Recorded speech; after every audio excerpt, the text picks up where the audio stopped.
Добрый день, уважаемые коллеги. Благодарю вас за информационную поддержку. Совместная наша работа – это залог стабильности в дальнейшем. Надежда Борисовна, трудно ли было принять решение? Все-таки вы человек новый, у вас, ну как говорят, опыта не так много, да?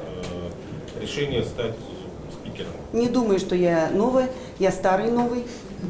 И решение я приняла легко. Я не боюсь трудностей.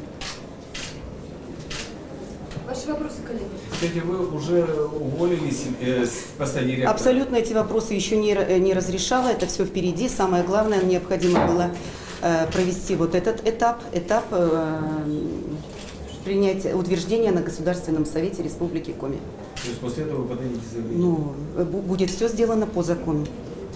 Вы хорошо знакомы со своими коллегами по команде? Я коллег знаю, кого-то заочно, кого-то очно. Среди них есть депутаты Государственного совета, с которыми я отработала 4,5 года в Совете города. Это люди моей команды, нашей команды. Есть люди, с которыми я в политическом совете, в местном политсовете работала. И есть люди, даже мои коллеги по профессиональной деятельности. Как можете прокомментировать нынешний состав Госсовета? Нынешний состав, должна сказать, работоспособный. Они готовы сегодня выполнять наказы избирателей. Они сегодня понимают адекватно, что самая главная задача для нас – это стабилизировать обстановку, объяснить людям и продолжать выполнение наказов, обещаний, тех просьб, ходатайств, которые на встречах мы получили в период предвыборной кампании. Это ответственность перед нашими избирателями. Как вы относитесь к тому, что на вас возложена почетная миссия вернуть доверие к партии? Я считаю это за честь.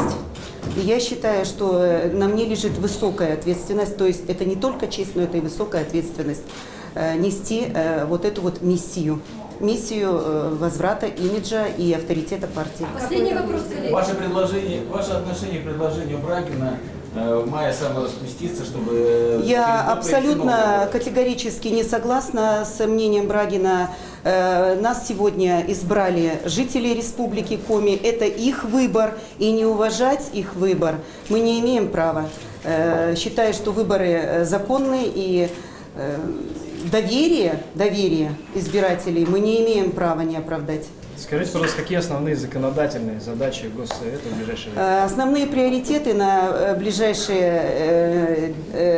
ближайшие месяцы, время – это принятие бюджета, это подготовка объектов к отопительному, к зимнему сезону и, конечно же, решение вопросов жилищно-коммунального хозяйства.